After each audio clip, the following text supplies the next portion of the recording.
Welcome to Flaxborough, a town where secrets grow quieter with age and more dangerous with silence. It all begins at a cheerful flower show until a man reads a letter that contains no words and dies. But what if the letter wasn't meant to be read, only felt? And you, where are you listening from today? Do you think silence can be a kind of justice?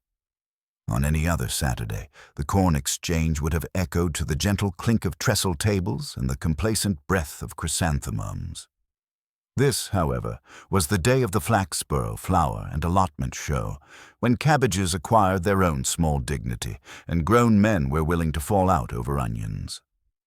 The town came early for it, wearing sensible shoes and opinions. Councillor Lionel Sugden, a flower merchant whose prosperity had been achieved by the steady application of gravity to sex, presided as honorary chairman. He sat upon a little dais borrowed from the Rotary, framed by a horseshoe of dahlias and a banner that urged everyone to do their bit for the civic gardens. Beneath that, on the long central table, marrows, some of them the size and moral authority of small zeppelins. "Ladies and gentlemen," Sugden began, pitching his voice to travel hopefully as far as the jam section, "the best root vegetable—" He was interrupted by a soft cough at his elbow. A young woman with a collecting tin, "Convent Laundry Appeal," said the label in devout italics, set a plain white envelope upon the dais. She did not, the town would later agree, curtsy, but she managed a sort of apologetic bend that suggested years of practice in not causing offense. Her face, where not obscured by a knitted scarf despite the warm hall, was earnest. "For you, sir," she murmured. Councillor Sugden glanced at the envelope as one glances at an imposition that has already happened. The handwriting on the front was neat and unfashionably careful, the kind taught to children by a person who kept a ruler for moral as well as educational purposes. He slid a thumb under the flap and opened it with the patience of a man accustomed to bills and the occasional grievance from constituents regarding dogs. He read what was inside and, in a quiet, miserly way, lost his color. The paper trembled in his hand, which showed more of a tremor than the paper deserved. He said, distinctly and without drama, "Oh." A judge in the preserves section, who prided herself on not being startled, started anyway when the chairman sat down very suddenly. He did not fall exactly. He contrived to lean upon the nearest object, the winner of marrow, any variety, which rolled obligingly and deposited him with gentle indecency at the foot of the dais. He was breathing, but not effectively. His face had acquired the chalkiness associated with budget mints. There were squeals, of course, and the decanted wisdom of amateurs. "Air. Water. No, not water. He's fainted. He's had his sugar drop. It'll be his heart. Fetch Dr. Hepplewhite. No, not him. He talks." Alderman Lint, who believed that every situation benefits from a committee, immediately formed one consisting of himself and anyone within reach. Meanwhile, Mrs. Nix, the type of woman who could clear a buffet with a look, knelt with crisp competence by Sugden's side and looked for a pulse. There was one, but it behaved in a manner discouraging to optimism. "Has anyone telephoned?" she demanded, to the ceiling that had no telephone. "Sergeant Love has gone," someone reported, as though the police had been bred for emergencies like retrievers for sticks. "I saw him at the door just now." The girl with the collecting tin had vanished in a fashion at once modest and complete. Several people remembered she had been there. None could say where she had evaporated to. The envelope lay upon the dais, the letter half withdrawn like a tongue. By the time Dr. Hepplewhite had presented himself, cheerfully loud as if confidence could be shouted into patience, and Sergeant Love had returned with 2 constables and a face set to public seriousness, Councillor Sugden was beyond the reach of medicine and of his own program notes. A sheet, hastily requisitioned from the craft stall, covered him in respectable whiteness. The marrows looked on, indifferent. Sergeant Love supervised the human part of the scene. The dispersal, the statements taken in pencil that had a habit of distorting into opinions as they were written. He had, under stress, a schoolboy earnestness that recommended him to the motherly and irritated the municipal. Inspector Purbright arrived without coat and with the careful mouth of a man who knows that in Flaxborough a crowd expects reassurance that sounds like common sense and tastes like tea. He stood for a moment and considered the hall, the ribboned jars, the way disappointment hovered over the tomatoes, the nervousness that had seeped into the gossip like water into sugar. "Hart," announced Dr. Hepplewhite, briskly folding his stethoscope as though it were a small, tractable umbrella. Look at the man, ruddy complexion, fond of luncheon, a civic diet. Sudden shock, perhaps. These things, Inspector? They happen. They do, Purbright agreed, in the tone of someone who had noticed that things tended to happen more often when people used the phrase. He looked at the dais. "And what is this?" "That," said Mrs. Nix, who had put herself in charge of moral policing while the real sort took notes, "is what I told Sergeant Love you ought to look at. He was reading it when he had his episode." The envelope was the modest sort sold in stationers who still believed in manners. It bore no postmark. The stamp, placed very straight indeed, was not of the postal variety at all, but a small sticker showing a sturdy nun carrying laundry as if it were a cross borne with sunny fortitude. On the gummed flap a tiny thread of blue cotton had adhered, the kind one acquires from aprons and good works. Purbright touched it with a forefinger, of which he kept two types, the respectful and the gently inquisitive. "Delivered by hand, then," he remarked. "On a Saturday morning. The post has been spared the trouble." He drew out the paper. It was a single sheet, cheap but clean, and whatever had been written there had been written in the same neat schoolroom hand as the address. The message, however, was not there. Or rather, it was there only in the way a footprint suggests a person, a pale rectangle upon the fibers where something had been. There were dim depressions as if made by careful writing, but no ink, no copper plate instruction, no reproach. The page looked like conscience pared to its bones. Sergeant Love, peering respectfully over his shoulder, said, "Invisible ink?" with all the careful neutrality of a man afraid of being laughed at by a superior who might be very modern. "Possibly," said Purbright, though one associates that more with schoolboys, seeking to insist upon their ingenuity, than with people determined to inconvenience councillors. It may simply be a sheet that has been written upon and then changed. "You can do that?" Love asked, startled, and then remembered he was a policeman and tempered it to, "Can one do that, sir?" "With a razor blade and an idea, yes," said Purbright, "but I am less persuaded by chemistry than by arrangement." He inspected the envelope again, tilting it under the hall's unfortunate lighting. "Who gave this to Mr. Sugden?" There was a small chorus of eye-witnessing. "The girl with the collecting tin," people said. "The one from the convent laundry appeal. Not a nun herself. Too young, and the scarf. But from them." She had spoken to Mrs. Nix first. No, had she? Mrs. Nix thought not. Mrs. Nix thought the girl had come directly to the dais, with the air of one doing something she had been told to do and not wishing to be held responsible for having done it. "Did anyone happen to notice," Purbright asked, "whether she left by the main door or the side?" "The side," said a thin man from the chrysanthemum circle, with the guilty quickness of someone with very decent observational habits that he used mostly for flowers. "By the steps. She went quickly. I recall because she didn't clatter. The shoes were soft." "Rubber soles," suggested Dr. Hepplewhite, happy to be forensic after all. "Sensible for a girl doing errands." Purbright looked again at the letter, then at the chair where Sugden had sat.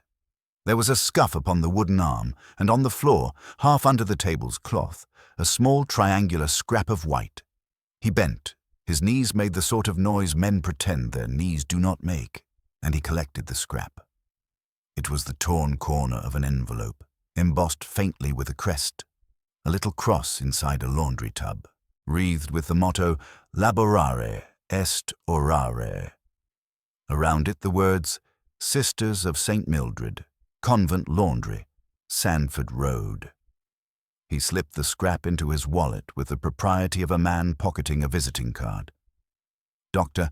Hepplewhite," he said, "you will let us know your opinion formally, if you would be so kind. Sergeant, I should like a word with whomever is in command of civic charity at the moment." "That would be Mrs. Nix," said Mrs. Nix from directly in front of him, "and I can tell you at once we have no arrangement with the sisters to deliver personal letters at public functions. Appeals? Yes. Posters to be put up? Yes. Letters? No." Purbright smiled the fractional smile that one offers to an assertion one shall not contradict in public.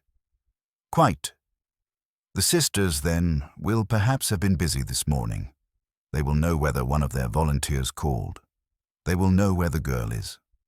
Sergeant Love, who liked plans he could run at, said, "I'll take a car round to Sandford Road, sir." "In a moment," said Purbright. He looked out over the hall. People had begun to leave in the hesitant way of those unwilling to be seen leaving first. Some lingered to tell their wives they had always said Sugden did too much. Some to reassure their husbands that jam-making was safer if you respected it. The Marrows kept their counsel. "Before we go visiting," Purbright said, so mildly that Love braced nevertheless, "collect what everyone remembers about the letter. Not what they deduce, what they saw, where it came from, who handled it, who was nearest when Mr. Sugden fell. And ask which of our neighbours has been recently on the friendliest of terms with the Sisters of St. Mildred. You may find it is rather more of Flaxborough than the sisters would wish to count." Love nodded, pleased to be sent on a mission that involved both questions and decency. He took 2 constables with him as if he might be attacked by ecclesiastical raffles. Purbright stayed, looking a moment longer at the paper with its ghostly writing. It was not, he felt, a letter designed to be read. It was a letter designed to be seen. The difference in Flaxborough could be fatal. As the hall emptied, a small freckled boy from the Cub Scouts sidled up with the discretion of one who had discovered something sincerely important and yet in poor taste. He opened his fist to reveal a little devotional sticker, the matching twin of the one on the envelope, stuck irreverently to a jam-smeared thumb. "Found it under the table, mister?" he whispered. "There's loads of them, like they fell out of a book." "Thank you," said Purbright gravely, accepting the evidence and the jam. "You have done the Civic Gardens a service." He watched the boy go, then folded the blank letter again with care. On the back, faintly impressed near the crease, he could make out the pressure of one word written and then, one must suppose, removed. The word might have been child. It might have been choir. The hand had hesitated on the second letter, as though deciding which would alarm a man more. Behind him, the sheet over Councillor Sugden's body lifted for a moment with the draught from the door and settled again. Purbright glanced once, respectfully, and then away. "Sergeant," he said when Love returned, "call at St. Mildred's and inquire, very courteously, whether the sisters have mislaid any of their post, and ask if they keep razor blades in the laundry." "Razor blades, sir." "For unpicking hems," said Purbright, as if that were the sort of domestic intelligence an inspector naturally had. "It will do for now." He looked again at the paper, at its patient pale wound where words had been and were no longer. Flaxborough did not terribly like words that said more than necessary, but sometimes nothing at all could be quite devastating. Outside, the town resumed its Saturday, careful, kindly, and confident that nothing essentially improper could happen here. Inside the Corn Exchange, there was an envelope with a convent's crest and a man who had died reading something that was no longer there. And somewhere between those two, Inspector Purbright thought, a very tidy hand had done a very untidy thing. By mid-afternoon, the weather had turned to what Flaxborough called considerate, grey enough to discourage loitering, but dry enough for errands to be completed without fuss. Inspector Purbright, who had always maintained that damp skies encouraged truthfulness in English towns, stood outside the modest gates of the convent of Saint. Mildred, with his hands clasped behind his back and a politely unreadable expression. The convent's frontage, built from sandstone the color of week-old porridge, sat neatly between a Victorian grammar school and a surprisingly animated betting shop. There was a bell, but before he could reach for it, the door opened with the sort of gentle theatricality reserved for those whose daily life was equal parts charity and quiet inconvenience. A woman of indeterminate age, made more indeterminate by the large woolen cardigan she wore over her habit, blinked at him with a kindness that suggested the frequent handling of confused old ladies and school children needing change for the bus. "Good afternoon," said Purbright mildly. "Inspector Purbright, Flaxborough Police. Might I trouble you for a few minutes?" The sister inclined her head as though granting permission for him to begin. "Of course, Inspector. I'm Sister Viola, if it's about the raffle." "Not just yet," said Purbright, "though I'm certain it may come up. I wonder if you could tell me whether one of your number, or one of your volunteers, attended the Flower and Allotment Show this morning." "Oh, yes," she said. "We sent Marjorie. Sweet girl. From the laundries. Not one of the sisters, of course, but very dependable. She was to bring flyers and donation envelopes. We find people are far more generous when there's jam and begonias around." "Indeed," said Purbright. "And has she returned?" Sister Viola hesitated. "Well, she ought to have by now. The show closes by 3, does it not? She signed out at 10:30. She said she'd be back in time for the midday sorting. Hasn't been seen since." "No message?" "None," she said, a shade more crisply. "And she's not the type to be thoughtless." "Would you object," Purbright said, "to giving me her full name and home address?" The nun hesitated only for a second. "Marjorie Pepperdine. She's in lodgings on Plover Street next to the cobbler who makes orthopedic horrors. Number 7. She's quiet, keeps to herself. We took her on when her mother died. A little odd, if you'll forgive me saying, but gentle. She reads the Psalms in her breaks. That sort. Has she ever handled personal correspondence for the convent?" "Number, definitely not." Sister Viola folded her hands. "We are extremely cautious about appearances, Inspector, particularly where the public is involved. And would she have had access to letterhead or envelopes with your crest?" The nun looked pained. "Technically, yes. The stationery cupboard is not locked, but Marjorie is not someone I would expect to meddle with such things." Purbright nodded. "One last question. Would she have reason to know Councillor Sugden?" "I doubt it," Sister Viola replied. "Though, yes. Well, he did once visit the convent. About a year ago. Donation of blankets, I believe. He was warm. I remember he spoke kindly to the girls in the laundry. Marjorie might have remembered that." "Thank you," Purbright said. "You've been very helpful." He left the convent with a small note of address in his pocket and a small unease in his mind. The combination of gentle and odd in one sentence always required a pause. He instructed Sergeant Love to visit Plover Street and see whether Miss Pepperdine had returned. Love, whose pace quickened appreciably when given a door to knock on, set off with enthusiasm. Purbright, meanwhile, returned to the station and sat with the envelope again. There was something about it, the careful handwriting, the sticker placed just so, the pristine appearance despite the journey, that suggested not impulse but intention. This had not been scribbled in fury or desperation. It had been prepared. He retrieved the scrap found under the table, matching it against the original. It fit perfectly. Torn not by accident, but by someone whose hands had not wanted to risk the whole thing being taken seriously. At 5 o'clock, Love returned, damp but not winded. He had spoken with the landlady. No, Miss Pepperdine had not returned. Yes, she had taken her coat, a brown woolen one with little toggles. No, she had not said anything about being late, and this, as Love reported, with a vague sense of distaste.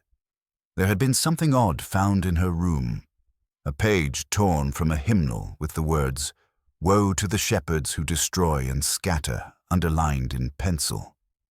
"Religious," said Love helpfully, "but odd with it." Purbright said nothing. He merely folded his hands. After a moment he asked, "Did she leave anything else?" "No luggage taken, but the landlady said there was a small tin missing. One of those toffee kinds. She used to keep old buttons in it." The inspector raised an eyebrow. "No money, sir. Just sentimental things, apparently. Ribbons, a train ticket, that sort of thing. The landlady called it mementos of nothing in particular." "That," said Purbright, "is rather more ominous than it sounds." The telephone rang. Short, then long.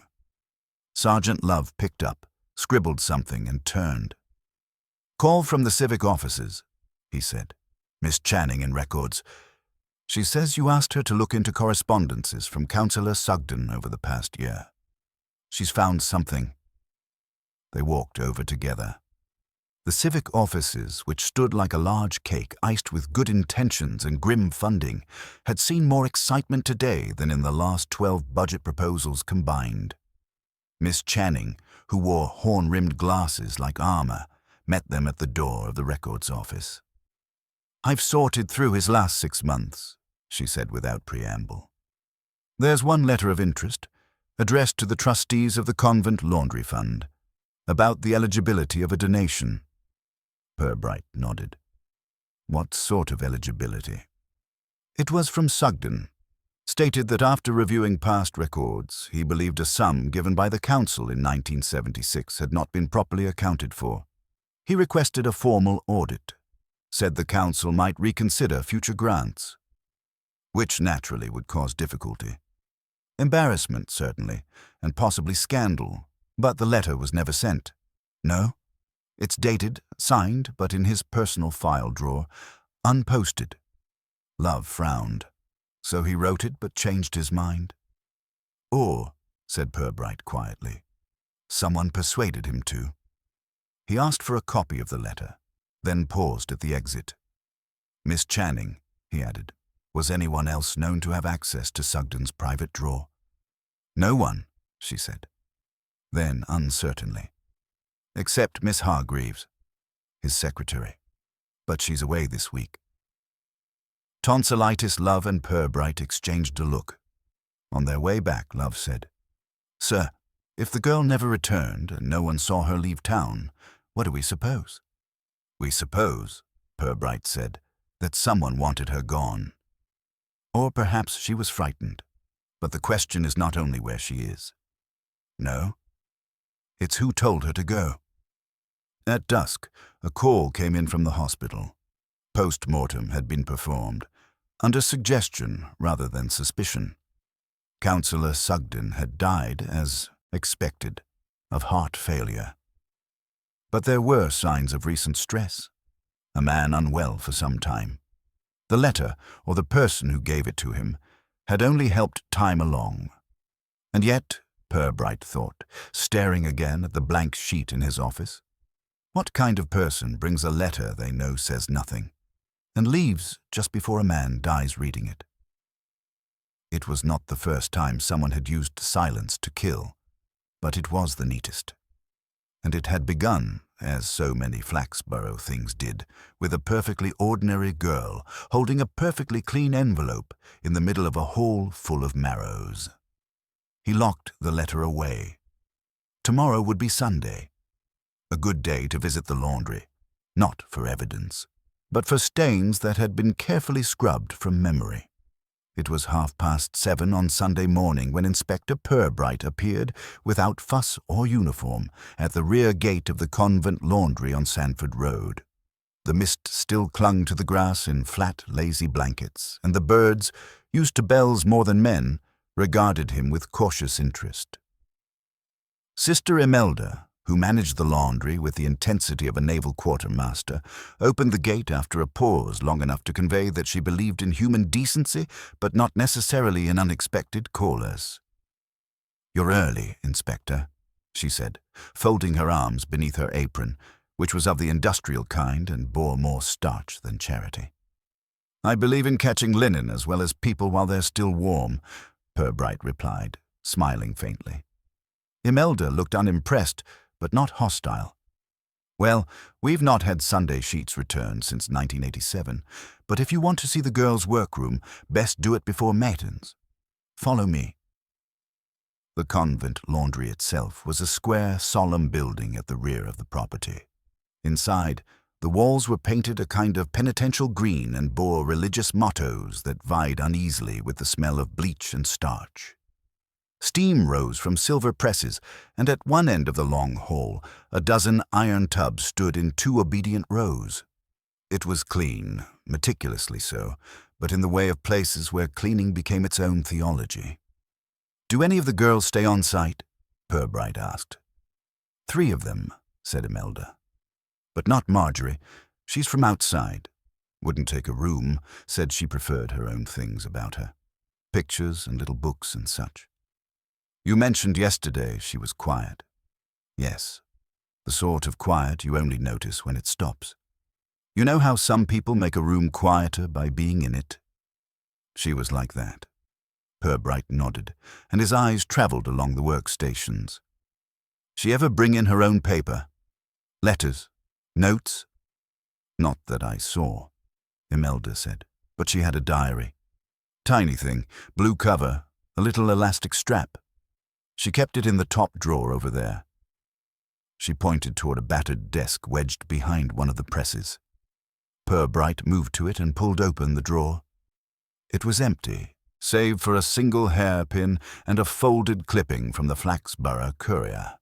It was a church announcement, dated nearly a year prior, marking the town's annual fundraising breakfast in support of women in distress.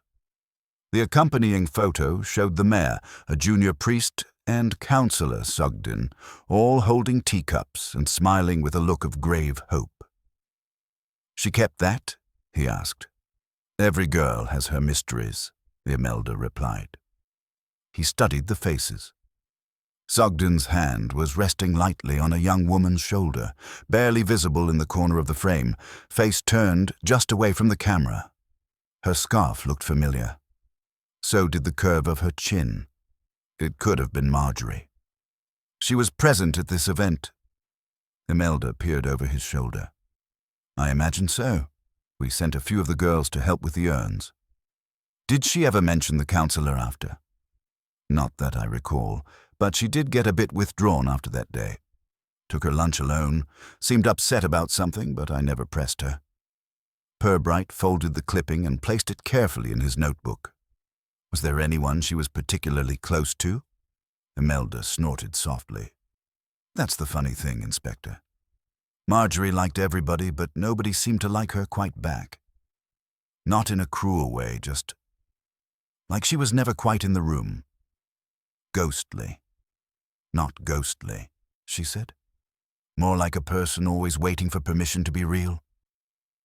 That, Purbright thought, was Flaxborough in a sentence. He thanked Sister Imelda and left the convent as the first bell rang for matins. The sound followed him down the street like a slow, iron heart beat. At the station, he found Sergeant Love nursing a tepid cup of tea and a look of underused suspicion. "Report came back," Love said. "On that sticker the boy found." "The nun one?" "Yes. It was printed by a private press on Boothby Lane. They do local jobs, raffle books, memorial cards, religious bits. They say a woman came in 3 weeks ago and ordered a sheet of those stickers. Paid cash. Didn't give a name. Description: woman. Scarf. Quiet. Said it was for a school project." Purbright raised an eyebrow. "The nun?" Love blinked. "Oh, no, not a nun. Just someone dressed modest." "Scarves are becoming a theme," Purbright said, then added, "Would you be kind enough to walk down to the press this morning? Take a copy of the sticker. Ask if anyone else has bought that image, and ask whether they keep records, even informal ones, of orders not picked up. Love looked disappointed. Not urgent, sir. Urgent, said Purbright, is not always a sprint, Sergeant. Sometimes it's a very slow fall. He returned to his office and laid out the facts. Not in a report, but on slips of paper that he moved about like a private game of patience. 1. Marjorie Pepperdine was asked or persuaded to deliver a letter she had not written, containing no visible words. 2. She disappeared immediately after doing so. 3. The letter was received by a man who died reading it. 4. That man had once been photographed with Marjorie, his hand on her shoulder. 5. A torn note, never posted, found in his drawer, suggesting he wished to scrutinize the convent's accounts. 6. A diary, now missing. 7. A sticker of a nun, printed privately under false pretenses, found beneath the table where the man collapsed. And finally, a clipping kept without comment of a day that might have seemed ordinary to everyone but one. At 10:10, the telephone rang again. "Sir," said Love, "the printers remembered her." "Marjorie?" "They think so. Said she spoke softly, said she seemed nervous, glanced over her shoulder a lot. Paid extra for a rush job. They asked what for, and she said it was to make someone understand without being cruel." That's an unusual thing to say to a print shop. They thought so too. They remembered because she came back later that same day and asked for the extras, the leftover stickers. They usually bin them, but she insisted. Took the whole batch. And when was this exactly? 3 weeks ago Friday. 3 weeks. Enough time to write a letter. Enough time to rewrite it, destroy it, try again. Enough time even to practice delivering it. And yet she had only done it now. Purbright rose from his desk and walked slowly to the map pinned to the far wall. He traced the line from the convent to the Corn Exchange, then from Plover Street to Sanford Road, then from Boothby Lane to the edge of town. He tapped his finger twice. "There's one place we haven't checked," he said aloud. "The allotments." Love looked up, surprised. "But the show's over, sir." "Exactly," Purbright replied. "And with the show over, the plots will be empty." He reached for his coat. "Where better," he said softly, "for a very quiet girl to bury something important." They left at once. As they passed the churchyard, the bells were still ringing, and in the soft, early haze, Flaxborough remained, on the surface, respectable, routine, and utterly unprepared for what lay beneath its freshly turned soil. The gate to the Flaxborough allotments was secured by a padlock that appeared to have been purchased in a burst of optimism sometime around 1949 and had since learned resignation. Sergeant Love made a respectable attempt at politeness before snapping it open with a firm twist and a faintly embarrassed glance at Inspector Purbright. "I'll replace it, sir," he muttered. "No doubt," Purbright replied, stepping through with the air of a man entering a chapel rather than a cabbage patch. The allotments lay in modest rows, each plot separated by chicken wire fencing or low hedges, as if their owners feared burglaries of beetroot. Some beds were already cleared for autumn. Others clung to their glory. Tomato cages, like skeletons of ambition, runner beans reaching upward in vegetal despair. The air smelled of earth and the disappointed sweetness of rotting fruit. "This way," Purbright said quietly. He led them toward the back corner, where the show marrows had been grown by one Mr. Arthur Blodwin, a retired tram supervisor and the acknowledged tyrant of Plot 17. But Purbright's destination was not Plot 17. It was the far edge, where the boundary gave way to a line of brambles and a low stone wall that once separated the allotments from the old convent orchard. They found it after a few minutes of careful walking, a patch of freshly turned earth, not wide enough for vegetables, and not deep enough to be an official bed. It sat at the back of Plot 24, which records would later show had been unused for 2 years, registered to a Mr. Dalloway who had gone to live with a niece in Cheltenham and never returned. The patch was modest, square, and tidy. On its surface, a small wooden cross had been laid, fashioned from 2 broken plant supports, tied with the frayed elastic of a diary band. Purbright stared at it in silence. "Grave?" Love asked, uneasy. "Perhaps," said Purbright, "but let's not assume the worst. Let's assume someone buried what they could not throw away." He knelt, knees audibly unhappy, and with a gloved hand began to scrape away the soil. Love joined him. The earth gave easily, still soft from recent rainfall and an absence of trampling feet. Within minutes, their fingers struck tin. It was a toffee box, red, oval, rust-flecked, but intact. The kind one might find in an aunt's pantry beside sewing threads and the ghosts of old peppermints. Purbright lifted it carefully, wiped the lid, and opened it. Inside, a bundle of items, carefully wrapped in wax paper. He unfolded it on his knees. First, a blue leather diary. Its elastic band was worn, but intact. Second, a photograph. Old, slightly yellowed. It showed a child, perhaps 6 years old, in hospital pajamas, standing beside a woman whose face was turned away from the lens. Behind them, a man in a suit and municipal chain, smiling for the camera, rested one hand lightly on the woman's shoulder. Third, a crumpled envelope, empty but bearing the crest of the Sisters of St. Mildred. Fourth, a train ticket dated 6 years ago, from Sandford Halt to Flaxborough Central. And last, a folded sheet of paper. Purbright read it once, then again. His face did not change, but his silence deepened. He passed it to Sergeant Love, who read more slowly, lips barely moving.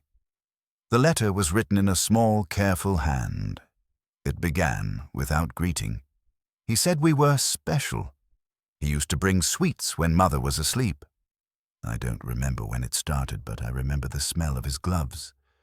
She said it was my imagination. I wrote it down anyway in case I stopped remembering. Now she's gone and I can't forget. He wears the chain and speaks at banquets. I want him to feel the silence I felt. That's all. Just silence. Love folded it back with exaggerated care, as though afraid it might scald him. "Dear God," he murmured. "Sir, if this is real..." Purbright held up a hand. "If it's real, it's a horror. And if it's not, then someone has written the most deliberate lie imaginable, which is, in its own way, another horror."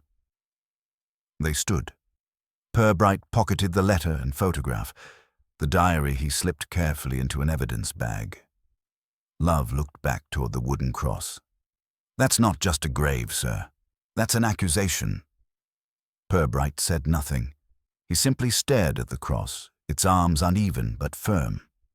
By mid-afternoon, the town of Flaxborough had grown restless. News had spread, as news does in places where the newsagent is also the town's part-time organist. That the girl from the convent had not come home. That Inspector Purbright had visited the orchard side of the allotments. That something had been dug up. The newspapers knew nothing. The press had not been informed. But speculation, as ever, arrived well ahead of ink and paper. At the station, Purbright sat with Superintendent Chubb. Chubb was a man whose bulk was rivaled only by his certainty. He regarded ambiguity the way most men regard mildew, something to be scrubbed away before it spread. "So," he said after reading the letter, "we go public?" "No," said Purbright. "No," Chubb blinked. "But this is a criminal allegation." "It's a posthumous one," Purbright replied. "No names. No date. Only implications." Chubb puffed out his cheeks. "It's about Sugden. That much is clear." "Possibly," Purbright said, "but even that is not stated outright." Chubb frowned. "You think it's false?" "I think it's carefully ambiguous, and that's what troubles me." He opened the diary, flicking through its pages. Each entry was dated. Many were plain: laundry times, hymn titles, weather notes. But once a week, on Thursdays, a name appeared in various guises. L.S., the chain man, M in purple tie, Mr. S at the rail. None of them definitive, all of them suggestive. These, Purbright said, are breadcrumbs. Laid for us, not dropped. But why? That, said Purbright softly, is the question. That evening, in a boarding house on the edge of Flaxborough, a woman in a brown woolen coat stood in front of a mirror. Marjorie Pepperdine. Her suitcase was packed. She wore no makeup, but her lips had been bitten red from worry. She opened a small notebook and tore out a page. On it, she had written, "I told the truth, but not all of it, because I am afraid of what happens when people believe you, and more afraid of what happens when they don't." She folded it and slid it into an envelope addressed simply, Inspector Purbright, Flaxborough Station. She would leave it at the post office in the morning. Purbright sat alone in his office long past nightfall. The letter lay on his desk, the diary beside it, the photograph face down. He had seen many things in Flaxborough over the years: frauds, betrayals, the slow corrosion of decency in pursuit of small power. But this felt different. This was the use of silence as a weapon, and it had worked. He did not know yet whether to believe Marjorie. He only knew that Sugden had read something in that letter, something that hadn't been there, and it had killed him just the same. Perhaps that was the point. Or perhaps the girl had wanted him to suffer in the same way she had, privately, invisibly, with nothing provable. He rose, poured himself a half cup of tepid tea and looked out the window. Across the town, church bells marked the hour. Somewhere, someone was putting out the cat. Somewhere else, someone was deciding not to confess what they knew, and in the center of it all, a silent letter, a buried diary, a dead councillor, and a girl who had told only just enough of the truth to make the rest unbearable. Inspector Purbright closed the blinds, turned off the light, and left the letter on his desk, unread again, by choice this time. Tomorrow he would visit the boarding house. But tonight he would let the silence settle. At precisely 9 o'clock on Monday morning, Inspector Purbright stepped off the curb outside No. 7 Plover Street and stood for a moment in the slight drizzle that had begun with bureaucratic punctuality. The house, a pale, flaking Victorian semi, wore its years with a kind of neglected pride. On the gate was a modest brass plaque that read, "Mrs. Welbury, lodgings for respectable ladies." Someone had etched "not" the noisy sort beneath in pencil, then tried to rub it off, leaving a faint moral shadow. Purbright knocked. The door was opened by a woman who had the air of having been mildly disappointed for at least 30 years. She wore a floral housecoat over a blouse of improbable polyester and held a tea towel like a parliamentary document. "Mrs. Welbury?" he asked gently. "I am," she replied, with the caution of someone used to debt collectors, religious zealots, and visiting nieces. "And you're the inspector?" "Correct. May I come in for a moment?" Mrs. Welbury opened the door wider, though not so wide as to suggest approval.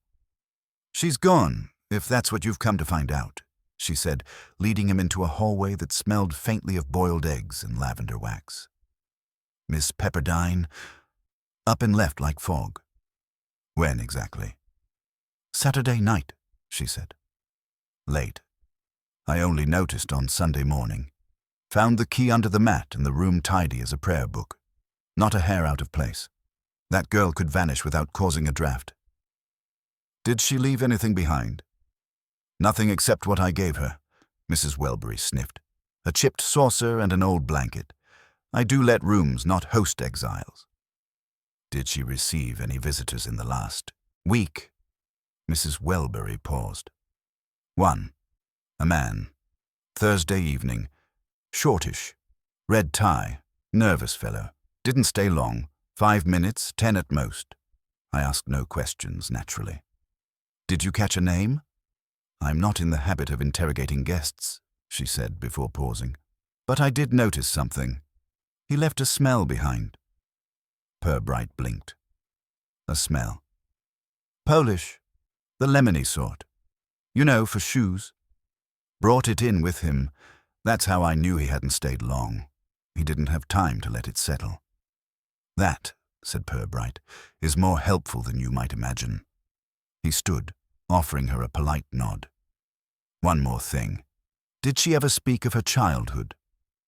"Rarely. But once, when she had the flu last year, she said something odd, dreamed aloud, called out a name. Lester, or Lester, something like that. Sounded scared. Did she ever mention Councillor Sugden?" Mrs. Welbury's eyes narrowed slightly. "Number, but I remember when he died. She didn't act surprised, only relieved, like someone who's heard thunder but was already indoors."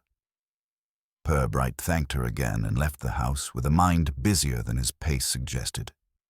Back at the station, he called Sergeant Love into his office and laid out the evidence on the desk like a puzzle that refused to agree with itself. "Right," he began. "Let's try the chain backwards. Miss Pepperdine was visited Thursday evening by a man, Polish on his shoes, red tie, nervous, gone quickly." Love nodded. "Not Sugden, then?" He was already dead. "Exactly. So who visits a girl known to the convent, speaks to her for 10 minutes, and vanishes without trace?" Love furrowed his brow. "Could be one of the other councillors. Maybe trying to warn her, or hush her up." "Possibly, but there's another option." He slid across the photograph found in the toffee tin, the one of the girl, the mother turned away, the smiling man in the municipal chain. "Let's consider that not everyone in this photograph is innocent. What if the girl saw something, or experienced something, and tried to report it years later? But no one listened. So she waits, keeps quiet, until she finds the right moment." Love squinted. "The flower show?" Purbright nodded. "A civic setting. Familiar faces. No chance of being dismissed as a raving stranger. She delivers a letter that says nothing but carries the weight of a buried accusation. A memory, pressed flat. So, revenge. Or justice, as she understands it. But who was the man who visited her?" "That," said Purbright, "is our next thread. By lunchtime, a list of all civic employees and elected officials known to have had contact with either the convent laundry or the flower show committee in the past 5 years was laid out on Purbright's desk. The names were many, but only one had a habit, according to office gossip, of over-polishing his shoes with lemon-scented wax. Councillor Terence Malby, a junior member of the town council, young, nervous, always slightly over-eager to demonstrate seriousness, recently promoted to the Oversight Committee for Local Charities, a new role following the quiet merging of several underfunded departments. Purbright requested him to visit the station for a brief chat. Malby arrived within the hour, carrying a notebook, a pen, and an expression halfway between guilt and indigestion. "I don't want to be in any trouble, Inspector," he said as soon as he sat down. "That," Purbright replied, "is almost universally true of people who find themselves here." Malby wrung his hands. "It's just, I did visit her, the girl, Marjorie, but only because I was worried." "Worried about what?" "She'd written to the council," Malby said, "anonymously, a week before Sugden died. The letter didn't say much, just that a reckoning was coming, no name, no address. But I recognized the handwriting from some earlier applications she made to the charity board." "So you sought her out?" "I wanted to help," Malby said, leaning forward. "I thought, if she was in distress, if she was about to go public with something dangerous, I thought perhaps I could calm her down. Redirect her." "Did she say what the reckoning referred to?" "No," Malby said. "She only smiled. Said it wasn't hers to tell anymore, that she'd given it to someone else, that it was in safe hands now." Purbright's eyes narrowed. Did she name this other person? Number, but she did say something odd before I left. Go on. She said, tell the sisters they were never the target. I just needed their envelope to be opened properly. There was a silence. Then Purbright said, she knew exactly what she was doing. Malby blinked. I don't follow. She used the convent envelope to get it opened. She used the show to guarantee the reading. She used the lack of ink to let the man imagine the message. All she did was remove the part that made it legally actionable and leave the rest in plain emotional reach. Malby looked appalled. Do you believe it? He asked. The letter, the diary, the photograph. I believe, said Purbright, that belief is not the same as proof, and proof is not the same as justice. He stood. You've been helpful, Councillor. I'd recommend you keep this conversation to yourself. Malby nodded quickly and fled. That evening, a package arrived for Purbright. It contained the envelope Marjorie had posted before her disappearance. Inside was her final note. He died thinking I had named him. I didn't, but he died anyway. Maybe that's all I needed. I'm not brave. I only wanted silence to be loud for once. I hope you understand. Purbright did not sleep that night. Not because of fear or guilt, but because he knew the town would wake tomorrow, different than before. The letter would not be published, and the diary would not be admitted as evidence. Councillor Sugden would be buried with all the honours his office required, and the convent would continue to press their sheets and serve their teas. Marjorie was gone. But she had, in the end, written something louder than any confession. She had written absence, and in Flaxborough, where appearances were holy and scandals politely misheard, that was the one noise no one knew how to answer. Tuesday morning in Flaxborough began, as most did, with milk bottles placed just so on step corners, the low burr of distant hoovers, and two small dogs locked in a rivalry across Wimple Crescent. What set it slightly apart was a quiet unease in the civic offices, an alertness in the postmistress's hands as she sorted envelopes, and the particular way the vicar's wife hesitated at the grocer's, as though someone, somewhere, had misplaced a piece of truth. At the police station, Inspector Purbright sat with a fresh pot of tea, the unopened diary laid once more before him. He had read it twice already, slowly. It was not the contents that troubled him, though the entries painted a patchwork of loneliness, subtle dread, and stiff moral restraint, but the deliberate restraint of it. This was not a cry for help. It was a map of silence, and the paths it outlined had been walked with care. Sergeant Love entered with a modest enthusiasm, holding aloft a file folder and a look that suggested the uncovering of something mildly regrettable. Autopsy report, he said, placing it on the desk. Sugden's, I mean. They ran extra tests because of the circumstance. Purbright opened it. He read for a moment, then paused. Chlorthalidone, he murmured. Beg pardon. It's a diuretic, Purbright said, for blood pressure. Sugden was on it, but there's a note here. The levels found were double his prescription. Love blinked. An overdose. Not enough to kill, but enough to cause dizziness, palpitations. In someone already ill, it would hasten things. You think someone tampered with it? I think someone may have known he would be vulnerable at exactly the right moment. He set the file aside. Did we ever get a signature from the prescription logs? Only the usual. He picked up his pills every fortnight. No one else signed on his behalf.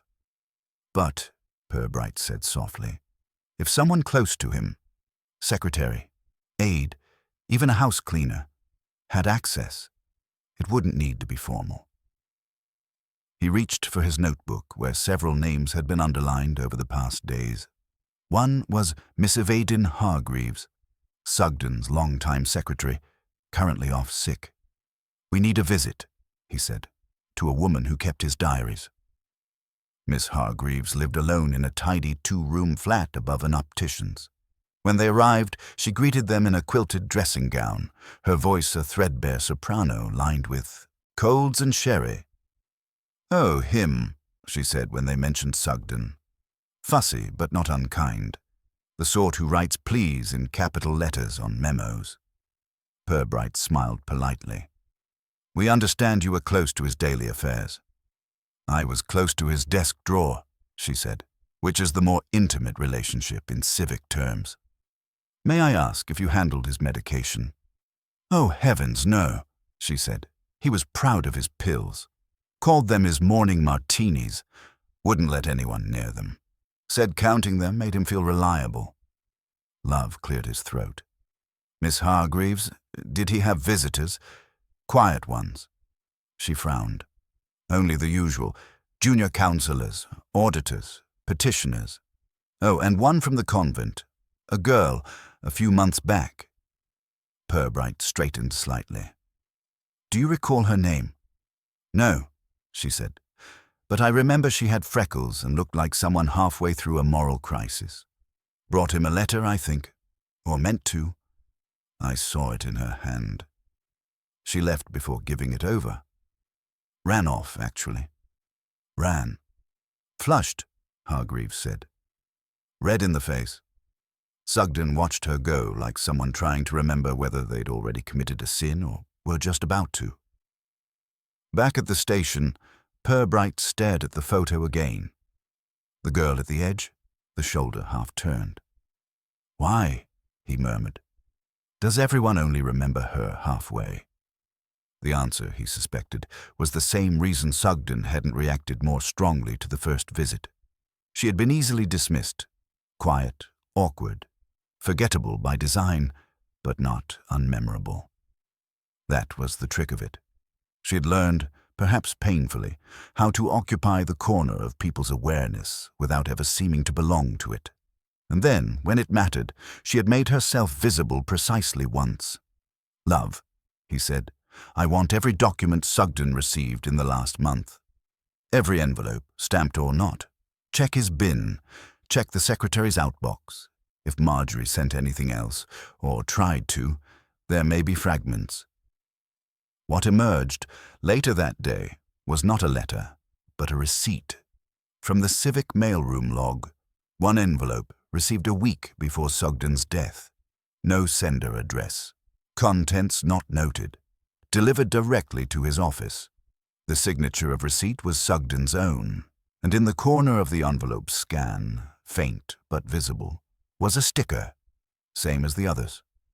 A nun, laundry basket hoisted. She sent more than one, Love muttered, or prepared to. Purbright studied the logbook. Something else caught his eye. 3 days after the first envelope, a withdrawal request by Sugden to access council petty cash. £60.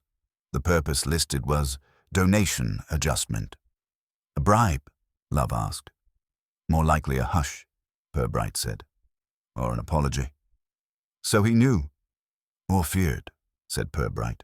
"And fear, if applied carefully, can look an awful lot like guilt." Late that evening, just as the town's lights had settled into their usual polite dimness, a knock came on the station's side door. It was the vicar's wife, Mrs. Constance Pardoe, who came bearing a small brown envelope. "I wasn't sure if it was important," she said. "It arrived at the parish office by mistake. Addressed to someone else, but it had the sister's crest, and I knew you were asking about them." Inside was a single photograph, black and white, older than the others. It showed a hospital room, a cot, and a figure seated beside it. The woman's face was visible this time. It was not Marjorie. It was a different girl. Younger, but unmistakable. Purbright turned the photo over. On the back was a name written in childlike capital letters. Beatrice. "Sir," Love asked. "Who's that?" Purbright's eyes narrowed. Marjorie wasn't the girl in the diary. Love blinked. "What?" "She wasn't the victim," he said slowly. "She was the witness." He looked again at the names in his notes. One now stood out. Lester Beardsley. a former councilman. Long retired, a quiet man, still living in town, frequently seen at services, known associate of Sugden's. Purbright closed the file. She gave the letter to Sugden, he said, but it wasn't about Sugden. It was about the man they both knew, a man Sugden perhaps protected or covered for. And Sugden died thinking she'd exposed him. Exactly. A misdirection. Tragic, but possibly intentional. Then where's Beardsley now? Purbright stood. That, he said, is the first question I intend to ask him. And with that, the investigation shifted. Not forward, but sideways. Into the corner of Flaxborough, where shadows were thinner and guilt had less obvious names. Councillor Lester Beardsley lived in a Georgian house set slightly apart from the rest of Wenslow Road, as though the building itself had been born with a distaste for neighbours. The hedges were trimmed too neatly, the brass number polished to a defensiveness, and the curtains drawn even in the softness of early afternoon. It was the sort of house that gave the impression someone inside had spent a lifetime organizing their secrets alphabetically. Inspector Purbright stood before the black door, his hand poised to knock but not quite landing yet. He glanced once at Sergeant Love, who had the odd expression of a man trying not to look like he was holding his breath. He was quiet, wasn't he? Love asked. Kept out of council gossip, not even a whiff of impropriety. Quiet men, Purbright said gently, can sometimes afford to be. No one thinks to ask what they've already gotten away with. He knocked. It was answered, after a pause that suggested deliberation rather than delay, by Beardsley himself. Even in retirement, he was unmistakably civic. Grey suit, maroon tie, hair still parted with authority. His face was long, not quite solemn, and bore the calm of a man who had been letting silence speak for him most of his life. "Inspector," he said, with the mild surprise of someone expecting a late parcel rather than a police inquiry. "Mr. Beardsley, thank you for seeing us. We won't take long." "That," Beardsley said, stepping back, "is never quite true of anyone in your profession, is it?" They entered a sitting room that felt untouched by anything later than 1963. Walnut furniture, a barometer, a bookshelf whose titles included The Value of Manners and the Role of the Committee Chair. On the mantel stood a faded photo of a young girl holding a paper crown. Beardsley caught Purbright's glance and moved to adjust the frame. "My granddaughter," he said, "passed away some years ago. Leukemia." Purbright nodded, filing the detail. "We're looking into the circumstances surrounding Councillor Sugden's death," he said. "Unusual circumstances, you understand." Beardsley sat with the composure of a man prepared to deny anything as long as it was done civilly. "Yes, tragic, though not surprising. Lionel was not known for self-restraint. You knew him well?" "Years ago. Served alongside him on several subcommittees. Haven't seen much of him lately." "And yet," Purbright said, producing the black and white hospital photo from his coat, "this suggests otherwise." He placed the picture on the table between them. Beardsley stared at it without touching it. The movement in his throat was not quite a swallow. "I suppose that must be from St. David's," he said at length. "They let us visit when we sponsored the children's ward." "Who is the child?" Beardsley looked up. "You must know that. You have the photo?" Purbright said nothing. Beardsley sighed, the breath long and dry. "Beatrice. A friend of the family, placed in our care for a time. Her mother was unwell." "Her mother is the woman in the photo?" "Yes." "Not Marjorie Pepperdine?" Beardsley's lips twitched, though not in amusement.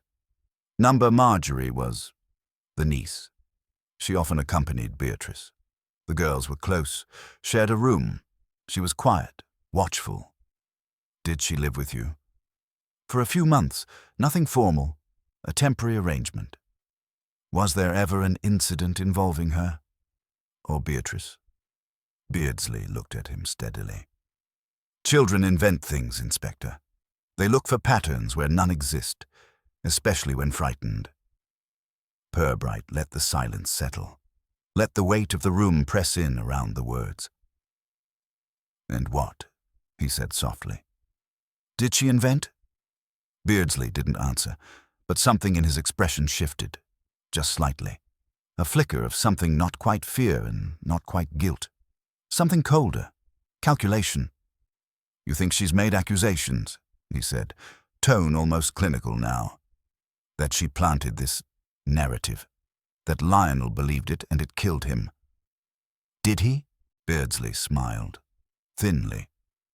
Lionel always did have a nervous conscience, never entirely sure which sin would find him first. "And which one would find you?" Beardsley stood. "Unless you have a warrant, Inspector, I must ask you to leave. I won't be slandered in my own home." "Not slander," Purbright said quietly. "A question. About a child, about a girl who carried her memory like a sealed envelope for 15 years and chose the right moment to open it, without ink, without accusation, but enough to make one man fall apart." Beardsley walked to the mantelpiece and lifted the framed photograph of his granddaughter. "Do you believe her?" he asked. "This Marjorie?" "I believe," said Purbright, "that someone made her feel unsafe for a very long time, and that someone knew she'd remember." Beardsley did not turn. "Then you're chasing shadows." "Shadows," Purbright murmured. "Often remember the shape of the flame."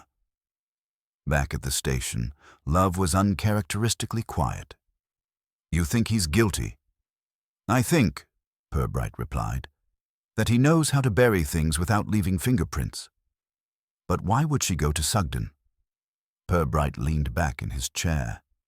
"Because Sugden knew, or guessed, or perhaps because she wanted someone else to carry the weight of the knowing. But most of all, because she knew he wouldn't survive it. That's the real twist, Love." "What is?" "She didn't want Beardsley punished. She wanted him left alone, with no one else to share the truth. She gave Sugden the silence, knowing it would kill him. But that's—" Love hesitated. "That's not justice." "No," said Purbright. "It's revenge. The long kind. The slow-turning, ordinary sort that looks like justice if you squint." He looked out the window. "In some towns," he said, "truth is not about what's said. It's about who can't say it anymore." That night, the convent received a letter. It was addressed to Sister Viola. Inside was a check for £60, made out to the convent laundry appeal. No sender. But tucked inside the envelope was a single word, written in a calm, neat hand. Enough. In the final page of Marjorie's diary, written weeks before the show, were 6 lines. "He still walks past the orchard. He never looks at the trees. He sees nothing except what agrees with him. But someday I will plant something there. Not a flower, not a seed. Just a silence deep enough to grow roots." Purbright read it twice.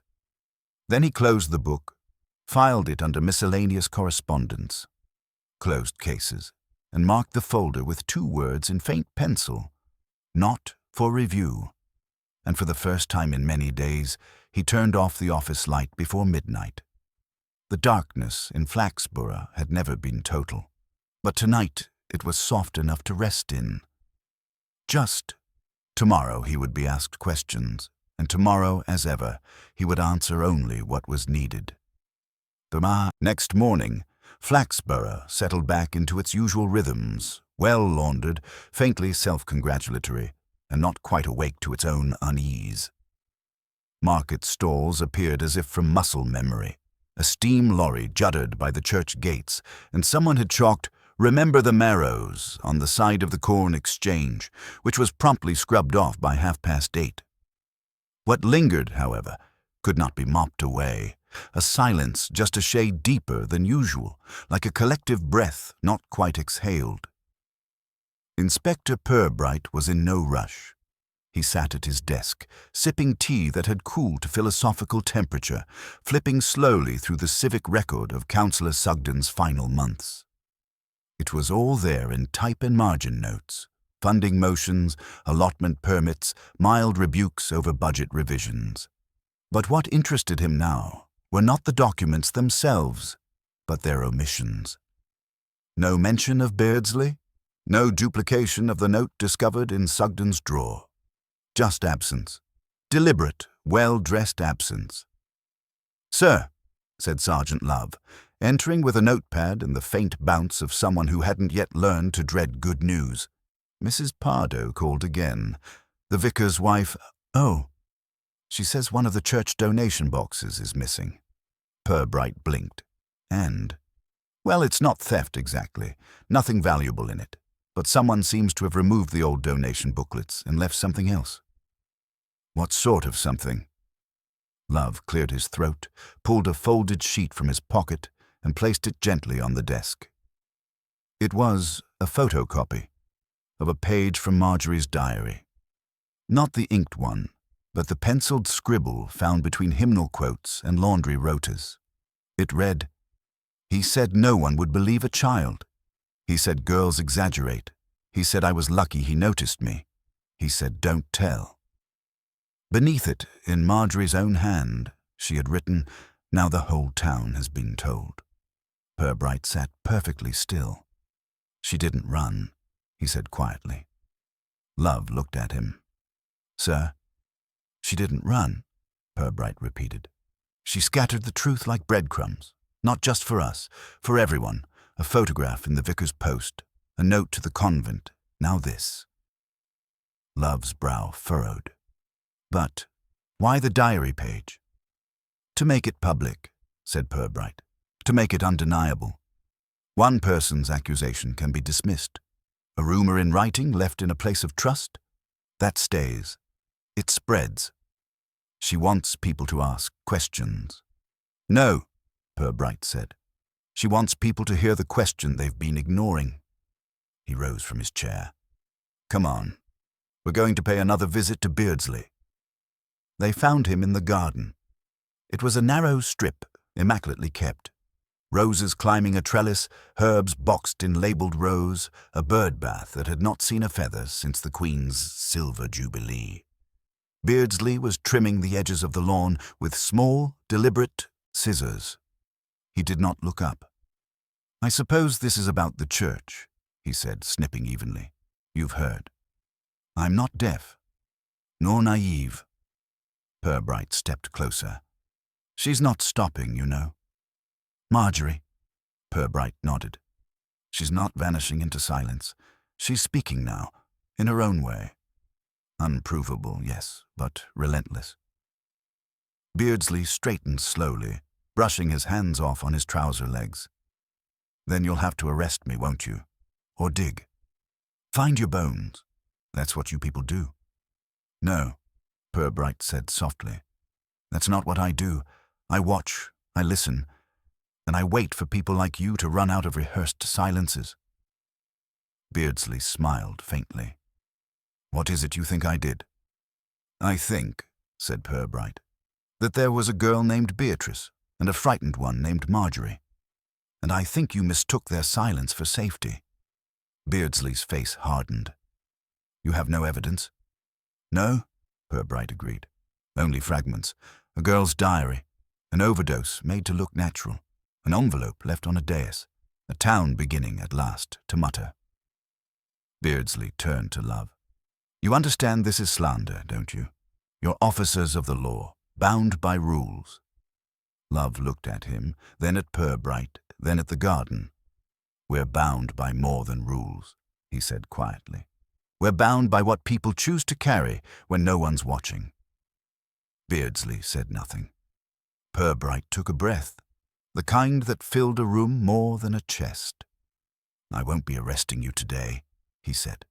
"But if I were you, I wouldn't schedule any public appearances. Not for a while." They left him there, alone in his quiet garden, trimming nothing. At the station, the mail brought another envelope. This one addressed to Mrs. Flaxborough, a nickname sometimes used by the town's letter column editors to gather community complaints about pavements, bins, and children with far too much hair. Inside the envelope was a clipping, from 2006. It showed Beardsley, Sugden, and an unnamed young parish helper receiving a community care award. The girl was holding a certificate. Her eyes were turned slightly away, but the resemblance to the other photographs was unmistakable. Marjorie again. In the corner, written in pencil, one line, "Did you see me then?" That evening, Purbright walked alone past the corn exchange. The chalk had been scrubbed off, but someone had drawn it again in smaller letters.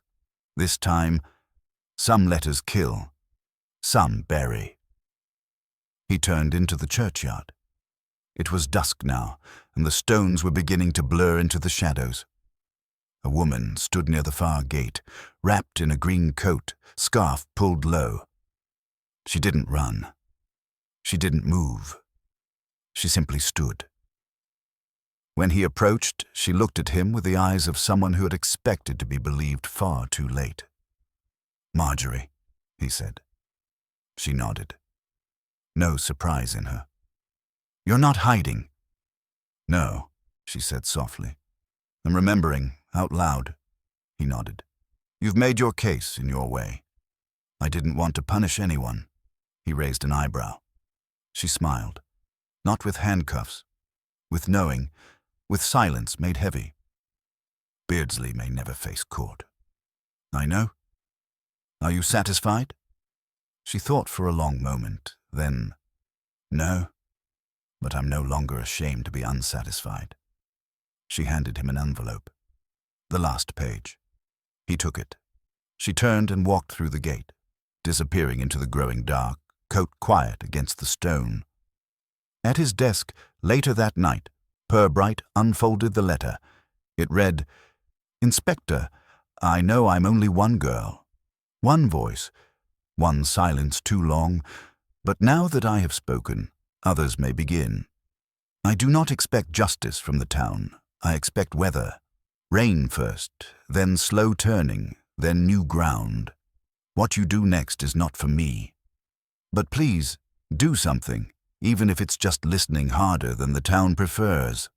Underneath, no name, just a drawing, a pair of scissors, and a ribbon being cut.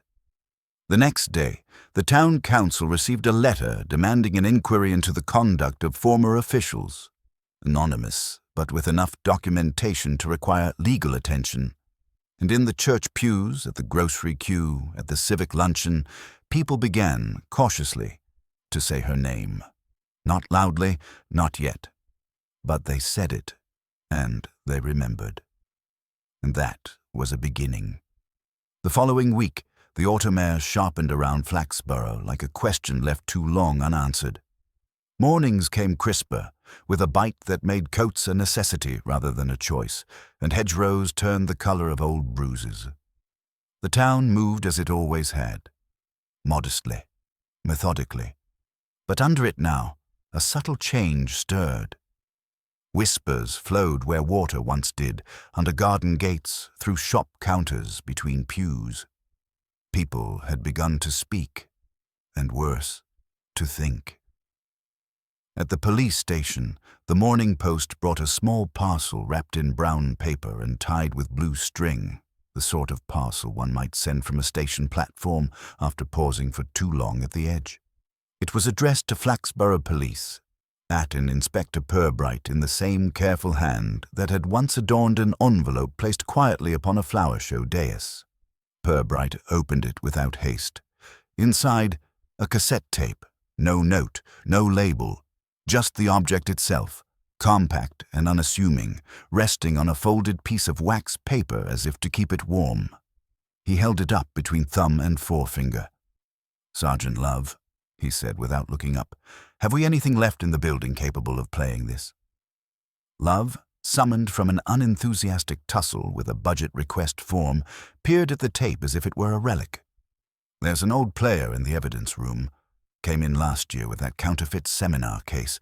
Still hooked up. Shall I?" "Yes," Purbright said. "Now please." The player wheezed into life with a sound like an elderly radio remembering its youth. The tape clicked softly into place.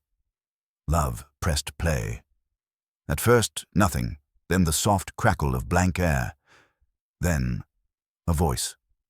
Quiet. Female. Not nervous, but measured, like someone speaking under oath to themselves.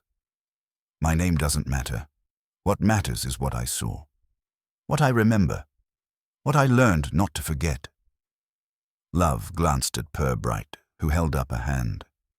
He visited the room after lights out. He said it was to check our temperature, to make sure we were warm, but only the girls, only ever the girls. The voice paused. He smelled like chalk and soap. He had a way of making the door sound like it belonged to him. There was another pause. Longer. Beatrice never cried, not out loud, but the bed would shake. Silence again. Then, I kept the drawing she made. It was him, but no face, just the chain around his neck. Purbright closed his eyes briefly. Not in pain, but in recognition. He had seen this before. Not the events, but the precision.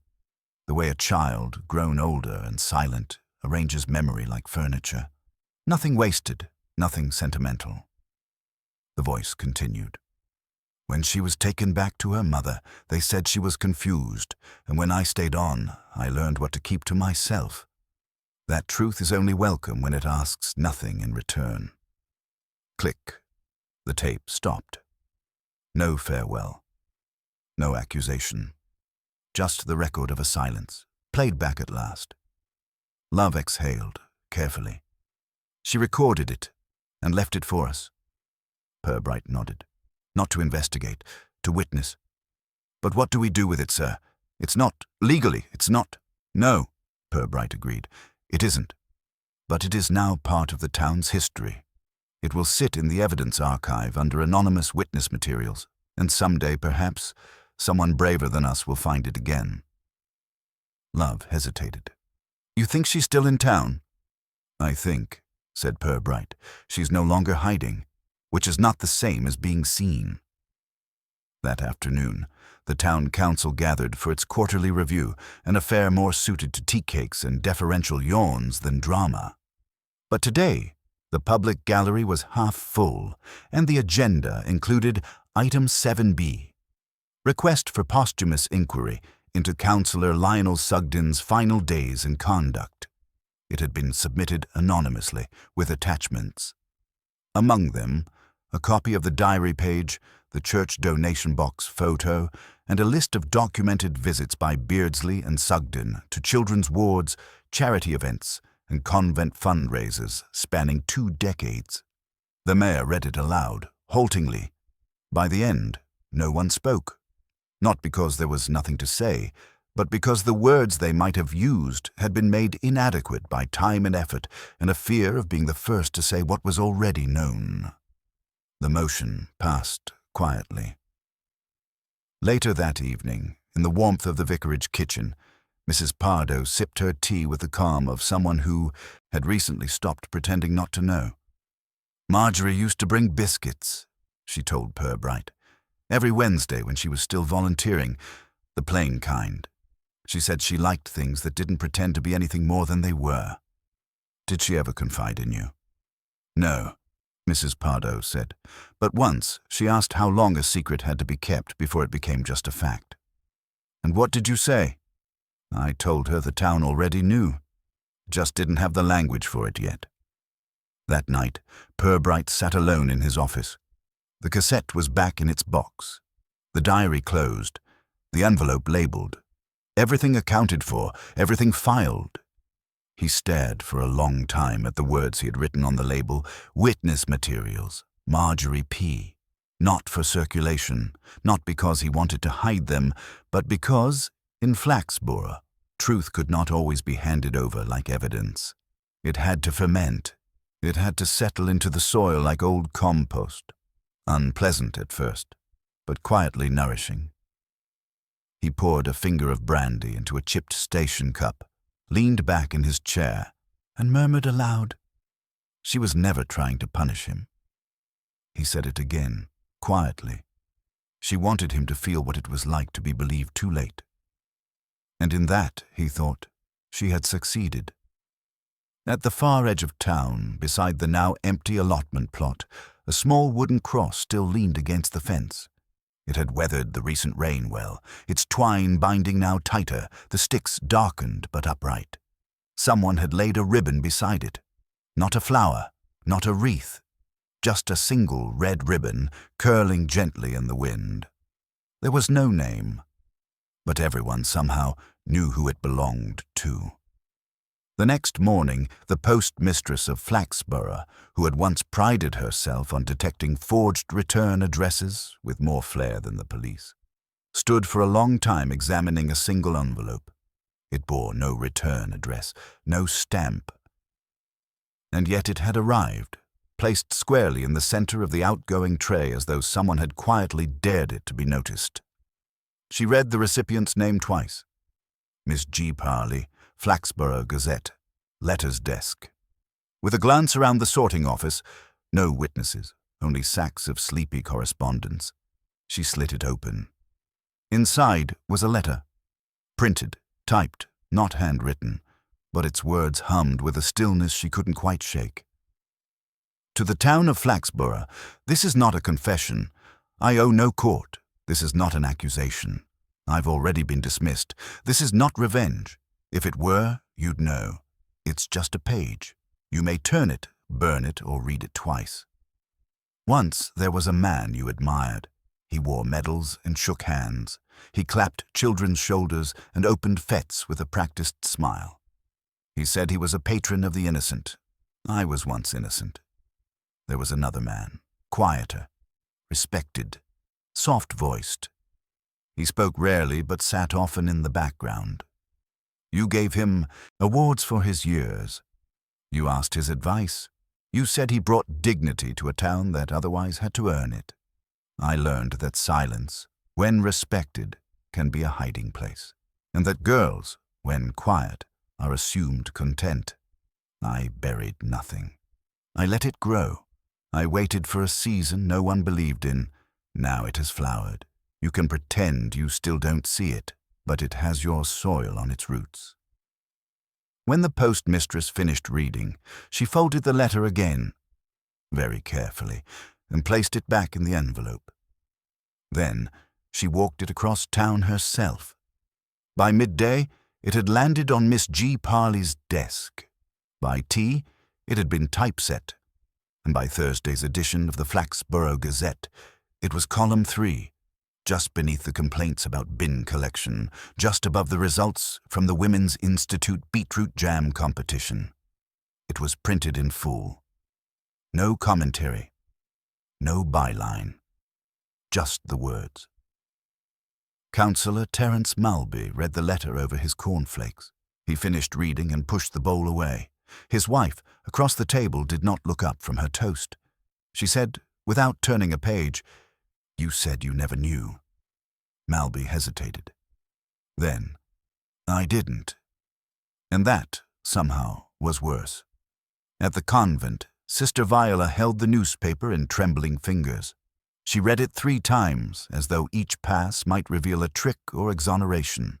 It offered neither, only a sense that the quiet laundry tiles beneath her feet had never truly been washed clean. She folded the page and set it beside the teapot. Then she went to the laundry office, found the small locked drawer marked Incidents, and removed the logbook. It dated back 20 years. She flipped through names, attendance records, injuries noted with dutiful vagueness. Near the back she paused. June 2006, B. Hargreaves, bruising noted, explanation unclear. Monsieur Pepperdine, unwell, withdrawn, suggested transfer to non-residential. Nothing more. The ink hadn't even smudged. In a bungalow on Tiller's Rise, Mrs. Pardoe received 6 phone calls before lunchtime. One from a woman who remembered Beatrice. One from a man who'd always felt something was not quite right about those visits. One from a former teacher who had once pulled Marjorie aside to ask if she was tired and was met with a shrug that felt too well rehearsed. 3 from people who didn't give names but said quietly, "We're sorry. We should have asked more. We should have listened harder." Back at the station, Sergeant Love stood at the window. Below in the square, a few people had gathered. Not a protest, not a vigil, just a cluster of faces that didn't want to be at home reading anymore.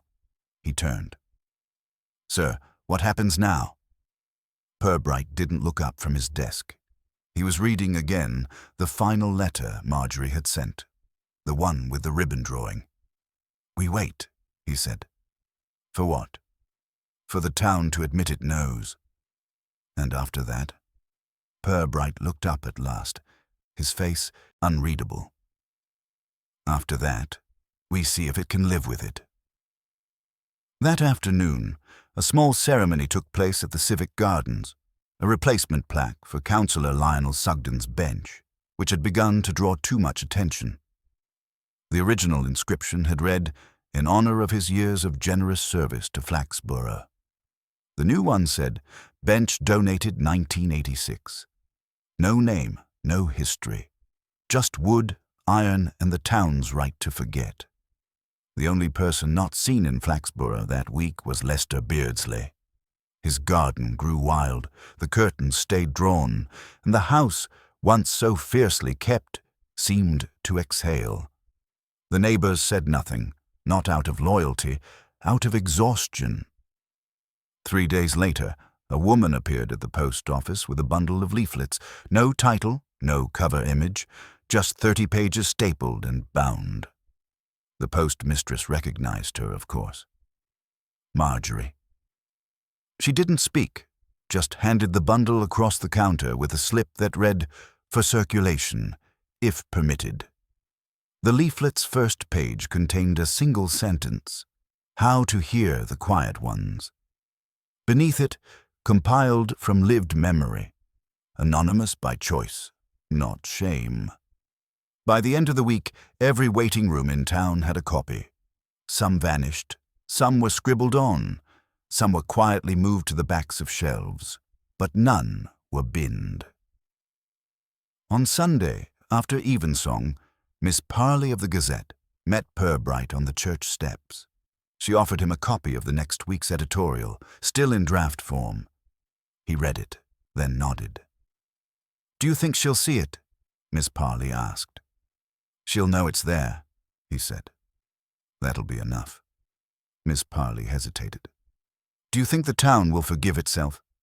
"No," said Purbright, "but I think it might try something more useful."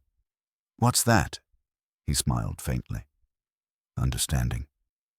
That night, just past 11, in a quiet cul-de-sac near the edge of Flaxborough, a woman posted one final letter. No envelope, just a folded sheet pinned to a lamp post.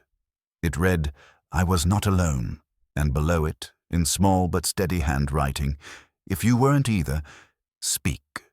I'll hear you." No name, no address, only silence, and the knowledge that it had finally been broken. On the last Thursday of the month, the wind changed direction in Flaxborough. It swept down from the north, brisk, almost bright, with that high whistling sound that made chimney pots sing and unlatched gates chatter in gossip.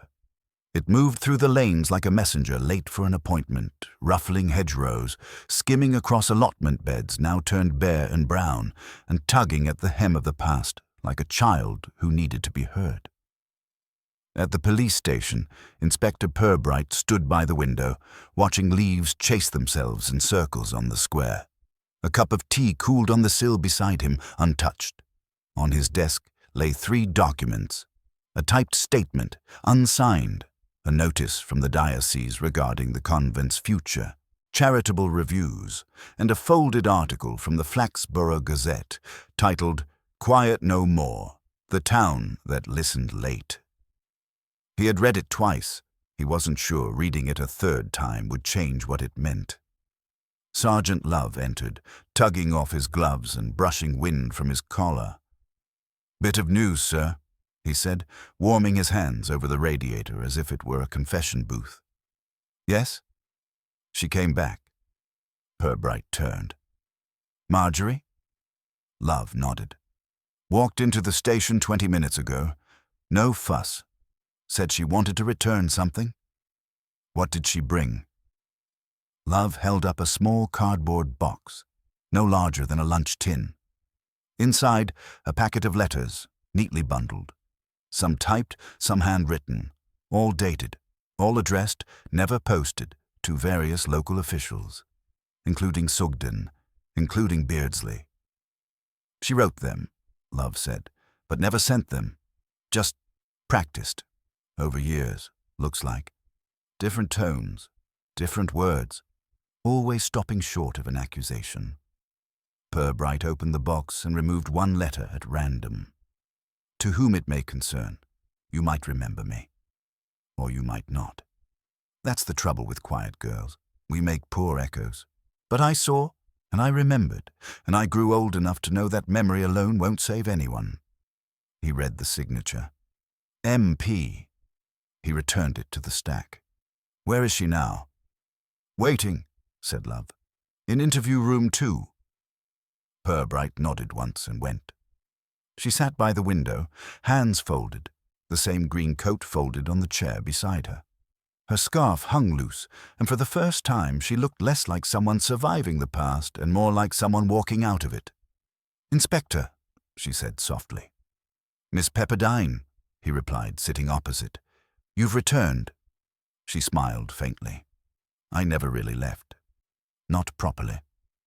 Purbright regarded her in silence for a moment. Then, why now? I wanted to see the town again, after the words had landed. He nodded. They landed. Not loudly, but firmly. That's enough. She looked down.